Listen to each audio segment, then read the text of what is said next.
मानाचा जय भीम जय संविधान। तर व्हिडिओ बनवण्याच्या आधी मी एकच सांगणार की हा जो व्हिडिओ मी आता बनवते हा फक्त आणि फक्त आंबेडकरी समाजातील मुलींसाठी आहे। बाकीच्यांनी येऊन इथं लोड घेऊ नका। आणि मी कितीही काही बोलले तरी एखाद्याची चाल जाणार नाही। जे गू खायची सवय आहे ते येऊन कमेंट बॉक्समध्ये बुकणारच, शेवटी कुत्रे आहेत ते। ठीक आहे, तर ठीक आहे, त्यांना त्यांचं काम करू द्या, मी मेन मुद्द्यावर येते।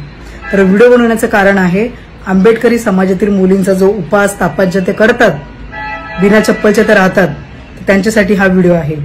तर अशा नालायक मुली जिथे कुठे आढळल्या तर प्लीज मला डीएम करा आणि शपथ मला बाबासाहेबांची तिच्या घरात जाऊन तिचं कान धरून तिला हिंदू कोड बिलची मी माहिती देणार। अगं लाजा वाटल्या पाहिजे। महामानव डॉक्टर बाबासाहेब आंबेडकरांनी आपल्याला अंधश्रद्धेकडून विज्ञानाकडे आणले। पायात काळा धागा काय घालतात, कुंकू काय लावतात, या मंदिरात जा त्या मंदिरात जा, या देवाला नमस्कार त्या देवाला नमस्कार, हा उपास कर तो उपास कर। अरे उपवास करून जर सगळ्या इच्छा आकांक्षा पूर्ण झाल्या असत्या तर मंदिराच्या बाहेर बसलेला भिकारी आज सगळ्या श्रीमंत असता। बाबासाहेबांना पोटची 4 मुलं गमवावी नसती लागली तुमच्या आमच्या विकासासाठी, आपल्या प्रगतीसाठी। समजलं का? तर आंबेडकर समाजातील मुलींना मी एकच विनंती करते की हे जे तुम्ही चालले ना तुमचं, हे इमिडिएटली बंद करून टाका। आता माझ्या एवढं वाईट कोणी नसणार आहे। घरात जाणार मी, घरात जाऊन तिचं कानफाड फोडणार, हा शब्द आहे माझा।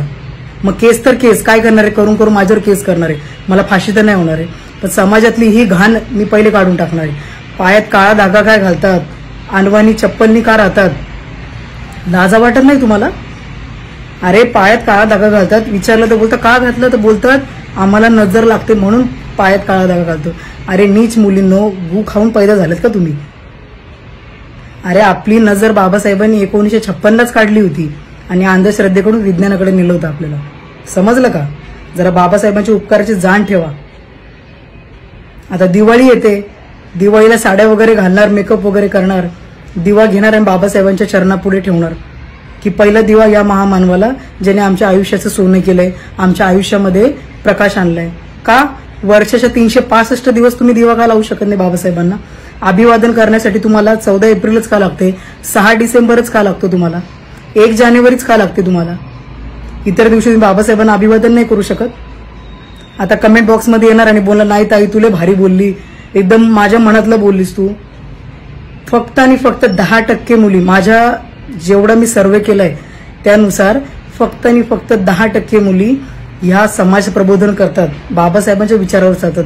बाकीच्या 90% शेण खातात, गू खातात, पायात काळे धागे घालून। टेन्शन घेऊ नका, तुमच्यासाठी मी आहे। तुम्हाला कसं वटणीवर आणायचं ना हे माझ्या हातात आहे। माझ्या बापाचं वाक्य आहे, सडून मरण्यापेक्षा लढून मरायचं, आणि मी तेच करणार आहे। नाही ही घाण मी समाजातून बाहेर काढली आणि यांना अंधश्रद्धेकडून विज्ञानाकडे आणलं, माझं नाव नाही रोहिणी खरात भीमाची लेक। जय भीम जय संविधान। भीम कुणासाठी लढला, भल्या भल्या पंडितांशी भिडला, तुमचा नवा इतिहास घडला, एक क्षण ही वाया ना दवडला, संसाराची झाली धूळधाणी, प्रत्येकाने बना स्वाभिमानी।